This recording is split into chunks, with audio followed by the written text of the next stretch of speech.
अगर चौधरी भूपेंद्र सिंह हुड्डा के राज में मुकाबले में ये धड़ी पासंग भी हो तो मैं राजनीति छोड़ दूंगा। इनसे बीजेपी के राज में तो किसान वीरान हो गया, बरान हो गया। इनसे क्या तुलना करोगे? ये तो किसान विरोधी हैं, मजदूर विरोधी हैं, मैं कहता हूँ जनमानस विरोधी।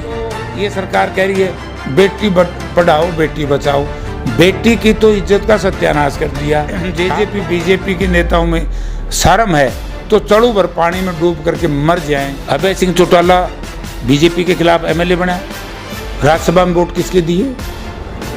वो आपके भी आरोप लगा रहे हैं आपकी पार्टी पे कि कभी शाही कांड हो गया, कभी कोई कांड हो गया। जेजेपी इंडियन नेशनल लोकदल अलग अलग है, मैं नहीं मानता ये एक है। तो ये जो अपॉर्चुनिस्ट है, मौका प्रस्त दल हैं, इनसे मैं नहीं समझता कि इंडिया का कोई नेता इनके ऊपर विश्वास करेगा। कौशल रोजगार योजना बंद करेंगे और नौकरी देंगे, पक्की देंगे। चंद्रयान पर रोजगार मिलेगा, फिर ये चढ़ी जो सारे हमारा पंडा छोड़ दिया। कांग्रेस के सीनियर नेता जयप्रकाश सिंह हमारे साथ है। राजनीति का एक लंबा अनुभव है और राजनीति में जो उतार चढ़ाव आ रहे उसके बारे में हम बात करना चाहते हैं। सर नमस्कार। जी नमस्कार। सर अभी कुछ दिन पहले मुख्यमंत्री की मीडिया सलाहकार ने यहाँ प्रेस कॉन्फ्रेंस की और उनका पत्रकारों को ये आह्वान था कि वो जाके माइक लगाए हुड्डा साहब को कि उनसे सवाल करे, तुलना करे उनके राज्य में कितना किसानों को फ़ायदा हुआ और बीजेपी को कितना फ़ायदा हुआ। अगर तुलना की बात करें तो आपको क्या लगता है? बीजेपी के राज में तो किसान वीरान हो गया, बरान हो गया, आर्थिक तौर से कमज़ोर हो गया। मैं उस ओएसडी साहब जो एडवाइज़र हैं, आपके माध्यम से उनको भी कहना चाहता हूं कि आप लोग तो किसान के सबसे बड़े शत्रु हो। चौधरी भूपेंद्र सिंह हुड्डा ने शॉर्ट टर्म लोन जो कोऑपरेटिव बैंक से किसान लेता था छठे महीना, उस पर ब्याज माफ़ किया था। इन नकम्मी सरकार के लोगों ने, किसान विरोधियों ने किसानों से ब्याज लेना भी शुरू कर दिया। तो इनसे क्या चर्चा करेंगे, कहाँ तुलना करेंगे चौधरी भूपेंद्र सिंह हुड्डा की सरकार और मनोहर लाल की सरकार? मैं खुद ये कहता हूँ कि 2024 का लोकसभा आएगा, हम वोट इस बात पे मांगेंगे कि वे एक तरफ 10 साल इनके काम और एक तरफ चौधरी भूपेंद्र सिंह हुड्डा के 10 साल के काम। अगर चौधरी भूपेंद्र सिंह हुड्डा के राज में मुकाबले में ये धड़ी पासंग भी हो तो मैं राजनीति छोड़ दूंगा। इनसे क्या तुलना करोगे? ये तो किसान विरोधी हैं, मजदूर विरोधी हैं, मैं कहता हूँ जनमानस विरोधी हैं। आपने आशा वर्कर मजदूर की बात की है। आशा वर्कर लंबे टाइम से हड़ताल पे हैं, उसके साथ में मिड डे मील की 2-2, 3-3 महीने तक तनख्वाह नहीं मिलती और बहुत ज़्यादा कम वेतन है। आशा वर्कर को 4,000 वेतन मिलता है। जब बेरोजगारी भत्ता की बात 21,000 तक की कुछ पार्टियां कह रही कि 21,000 देंगे, लेकिन उनको 4,000 की बात हो रही है। अगर आपकी सरकार आती है तो जो ऐसे वर्कर है जिनको न्यूनतम वेज नहीं मिलती है, क्या उनको सरकारी कर्मचारी का दर्जा दिया जाएगा? मैं इस बात का पक्षधर हूँ क्योंकि फैसला तो करेगी पार्टी, लेकिन मेरी व्यक्तिगत राय है कि आशा वर्करों की और मिड डे मील वर्करों की जो सैलरी दी जा रही है वो कम है, उसको बढ़ाया जाना चाहिए और एक उनको अपमानित नहीं करना चाहिए। वो महिलाएं हैं, हमारी मातृशक्ति है, माननीय है, माताएं हैं, बहनें हैं। एक तरफ तो ये सरकार कह रही है बेटी पढ़ाओ बेटी बचाओ, बेटी की तो इज्जत का सत्यानाश कर दिया। आप लोगों ने देखा है पानीपत में क्या हुआ, देश की बात करें तो मणिपुर में क्या हुआ, देश की बात करें हमारे खिलाड़ियों के साथ किस तरीके से पुलिस के जवानों ने उनके गर्दन पर पांव टेक टेक करके उनको मारा कुटा। अगर बात करें शिक्षा की, मैं और कहीं भी जाना चाहूँगा, मैं केवल एक उदाहरण देना चाहता हूँ। अगर थोड़ी सी भी जेजेपी बीजेपी के नेताओं में शर्म है तो चढ़ू भर पानी में डूब करके मर जाएं। आदमपुर में वोट ले लिए, बच्चियों के स्कूल खोले थे लड़कियों के, याद होगा। मोहब्बतपुर ढाणी का स्कूल 20 दिन पहले तो खोल दिया कि बस चालू करेंगे और वोट पढ़ रहे थे, समापन भी नहीं हुआ था, 6 बजे तक का टाइम था, 5 बजे मैसेज आ गया कि स्कूल बंद कर दिया। बेटियों के स्कूल बंद कर रहे हैं, गरीब लोगों की जो शिक्षा हासिल कर सकें सरकारी स्कूल बंद कर रहे हैं। इनके तो बोले हाथी के दांत दिखाने की ओर खाने की ओर, तो ये हाथी नहीं है। ये तो अगर ये गलत शब्द हो तो मैं जनता से माफ़ी मांगूंगा।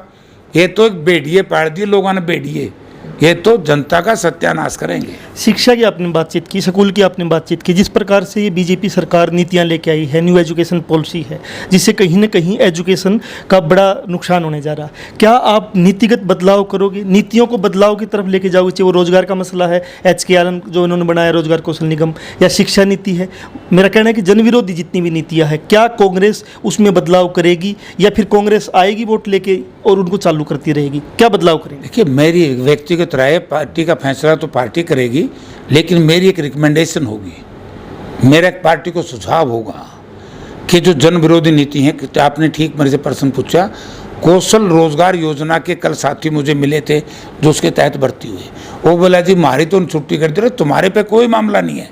मामला है कि आगे से हम कौशल रोजगार योजना बंद करेंगे और नौकरी देंगे, पक्की देंगे।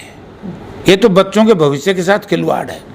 जहाँ तक दूसरा प्रश्न आपका था कि भाई जो कर्मचारी हैं, कर्मचारियों को OPS भी लागू कराएंगे और जो मजदूर भाई हैं उनको न्यूनतम वेतन तो सबको मिलेगा, और न्यूनतम वेतन से नीचे, चाहे सरकारी हो, चाहे अर्ध सरकारी हो, चाहे पब्लिक लिमिटेड हो, चाहे प्राइवेट लिमिटेड, किसी में भी इससे नीचे हम किसी को नौकरी जो तनख्वाह है वो देने नहीं देंगे।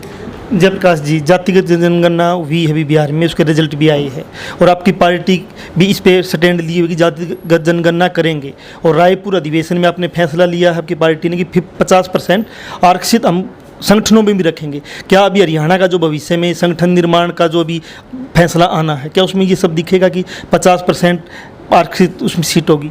जो हमारे, मैं भी उस अधिवेशन में था छत्तीसगढ़ में, रायपुर में, जो घोषणा हुई है 100% लागू करेंगे। किसान को जैसे ही इंडिया की गवर्नमेंट बन जाएगी सेंटर में, जैसे आपको याद होगा जब UPA सरकार थी जिसमें CPM, CPI, दूसरे दल, लालू जी का भी दल था और दल थे, हमारे सहयोगी थे, तो उस वक्त एक नया बड़ा क्रांतिकारी कदम उठाया था। ये अपना गांव में जो ये क्या योजना, इसका नाम मेरे दिमाग से एकदम उतर गया, गरीब लोगों, मनरेगा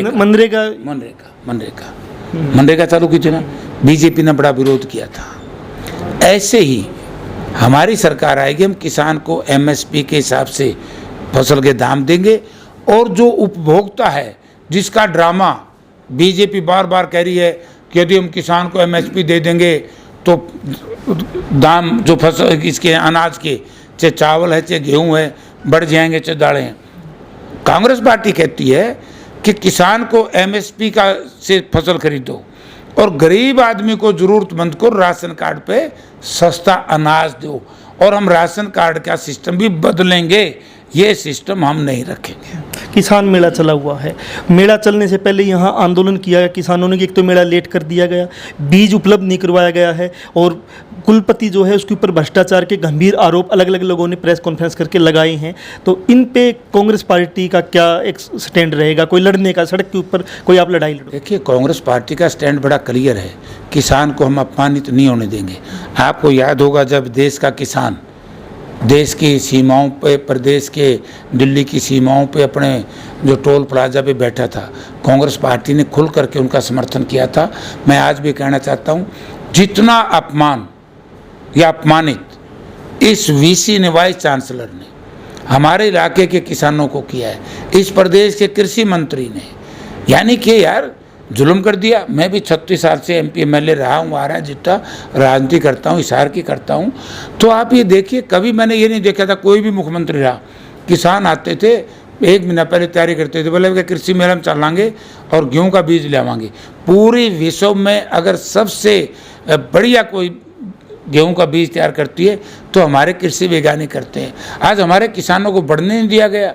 आज किसानों को छोड़ो, जो हमारे साइंटिस्ट थे, कृषि वैज्ञानिक थे, उनको भी नहीं घुसने दिया। सिर्फ अंदर महामहिम तो नहीं कहूँगा मैं, लेकिन माननीय, महामहिम तो केवल राष्ट्रपति होते हैं, माननीय उपराष्ट्रपति जी, प्रदेश के कृषि मंत्री, दूसरे मंत्रियों ने अगर प्रेस कॉन्फ्रेंस ही करनी थी तो दिल्ली में बैठ के कर देते। यहाँ क्या जरूरत थी इतना पैसा खर्च करने की? मैं इसके खिलाफ हूँ, मैं इसकी निंदा करता हूँ। जो किसान को अपमानित किया और जो हमारे वैज्ञानिकों को अंदर तक नहीं बढ़ने दिया। तो कैसी तरक्की होगी? अपने सरकारी कर्मचारियों पे भी विश्वास नहीं, अपने अन्नदाताओं पे भी विश्वास नहीं, तो फिर विश्वास किस पे करेंगे? आपने देखा मजदूरों की रैली कल कितनी बड़ी हुई है। आज किसान, मजदूर, व्यापारी, कर्मचारी, नौजवान संगठित है और इनको जो अब अपने देसी भाषा को होता है कि इलेक्शन आने दे, इनकी ऐसा करेंगे इनका काम तो सोच नहीं सकते। इंडिया गठबंधन बना है, अलग अलग पार्टियां उसमें शामिल है। इनेलो भी कह रही कि हम भी शामिल होने के प्रयास कर रहे हैं, बातचीत भी चल रही है। क्या वो शामिल हो जाती है तो उसको यहाँ प्रतिनिधित्व दिया जाएगा, सीट छोड़ी जाएगी? ये तो आपको मालूम है, इंडिया का फैसला इंडिया के लोग करेंगे। इंडिया के लोग करेंगे। लेकिन मैं एक बात कह सकता हूँ, आज क्यों इनेलो को मौका दिया था? 3 कृषि कानूनों को लेकर के अभय सिंह चौटाला ने इस्तीफा दिया था विधायक से, और फिर लोगों ने उसकी मदद की थी, विशेष तौर से किसान संगठनों ने, दूसरे लोगों ने भी। और जैसे ही वो एमएलए बना वहीं वोट दिया। अभी ये चर्चा करें लोगों ने बकावा है कि जेजेपी, इंडियन नेशनल लोकदल अलग अलग है ना लोग, मैं नहीं मानता, ये एक है। इनका एंगल जो है, इनका एम, इनका गोल वही है भाजपा। अभय सिंह चौटाला बीजेपी के खिलाफ एमएलए बना, राज्यसभा में वोट किसके दिए? लेकिन वो आप पे भी आरोप लगा रहे हैं आपकी पार्टी पे कि कभी शाही कांड हो गया, कभी कोई कांड हो उसका गया। जवाब दूंगा ना, कहाँ वोट दिया उसने? बीजेपी को दिया ना। अब दूसरा, उपराष्ट्रपति का चुनाव हुआ, किसको वोट दिया? बीजेपी का उम्मीदवार था उपराष्ट्रपति। राष्ट्रपति का चुनाव हुआ, किसको वोट दिया? बीजेपी को। आदमपुर बाई इलेक्शन हुआ, जब हमने कहा था कि विपक्ष की एकता तुम चाहते हो और थर्ड फ्रंट की उस वक्त बात, इंडिया का गठन नहीं हुआ था, तो आप क्यों कैंडिडेट खड़ा करते हो? तो कूड़ाराम को खड़ा कर दिया, 5,500 वोट उसने खराब कर दी। अगर कूड़ाराम को लोकदल खड़ा ना करता तो वहाँ कांग्रेस जीतती, तो बीजेपी की और बुरी हालत होती। वैसे तो बुरी हालत भी होगी। तो ये जो अपॉर्चुनिस्ट हैं, मौका प्रस्त दल हैं, इनसे मैं नहीं समझता कि इंडिया का कोई नेता इनके ऊपर विश्वास करेगा। हरियाणा की जनता का जो अभी बहुमत क्या लगता है किस तरफ जाएगा? आप कह रहे हो कि 60 पार जाएगी, 70 पार कांग्रेस ये 10 की 10 तो जीतेगी कांग्रेस लोकसभा, और 90 की 90 इंडिया जीतेगी विधानसभा। और आज अभी आदित्य चौटाला की प्रेस कॉन्फ्रेंस थी, उन्होंने कहा कि हम इन जेजेपी के लिए एक भी सीट छोड़ने वाले नहीं हैं, मतलब उन्होंने इनडायरेक्ट तौर पे बोला है। तो जेजेपी को क्या नसीहत देना चाहोगे? आपके फिर भी साथी हैं ना, कि मेरे साथी हैं तो दगाबाज साथी हैं। इन्हें किसान के साथ धोखा किया है, मजदूर के साथ धोखा किया है, अपने मतदाताओं के साथ धोखा किया है। खुद तो मौज ले ली, लेकिन जिस इलाके में अपन बैठे हैं, इस इलाके ने बड़ी ताकत दी थी। ये समझो कि हिसार से लेकर के कैथल तक और उधर जींद तक, इसी इलाके ने ताकत दी थी। सरसा इलाके ने ताकत नहीं दी थी। सरसा वाले तो इनकी असलियत पहचानते थे, वहाँ तो उनको रगड़ा दे दिया। हमारी ये भोली भाड़ी जनता थी, इसको लूट गए। आप तो कर रहे हैं मौज, और जनता का कर दिया बिल्कुल सत्यानाश। इन पे कोई विश्वास नहीं करेगा। यही मैं आपके माध्यम से जनता से कहना चाहता हूँ। ये बार बार बीजेपी के लोग हमारी तो चर्चा कर रहे हैं, संगठन नहीं बना, संगठन नहीं बना, पन्ने पुन्ने खत्म हो लिए। कांग्रेस के कार्यकर्ता को तो मोटी बई मिल गई कि 10 साल कांग्रेस राज करेगी, और जो जो तुम काम करोगे वो लोगों तक तुमने बताना है। मुख्यमंत्री कह रहे कि सो जाएंगे हम तो, चादर तान की तो जनता नहीं साथ देगी। तो इब्बी सुती है मुख्यमंत्री तो गुणा जाग गए हैं। नहीं बताओ, हिसार में आए थे, एक हमारी आदरणीय महिला ने बात रख दी थी रोजगार की, बोला चंद्रयान पर रोजगार मिलेगा।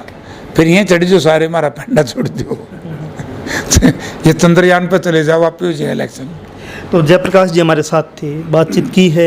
भविष्य में इनका दावा है कि 90 की 90 सीटें आएंगी। बाकी जनता ने देखना है, लड़ने वाले उन लोगों ने देखना है जो शिक्षा पे, स्वास्थ्य पे, रोजगार पे लगातार लोग लड़ते रहे हैं। और कल मजदूरों की जो ऐतिहासिक रैली हुई है, जिसमें 40 से 50 हज़ार लोग गए हैं और जो आशा वर्कर हड़ताल पे हैं, उनको देखना है कि भविष्य में उनका शुभचिंतक कौन रहेगा, कांग्रेस रहेगी या इनेलो रहेगी या दूसरी कोई पार्टी रहेगी। तो जनमंच के साथ आप बने हुए थे, नई अपडेट के साथ फिर हाजिर होंगे।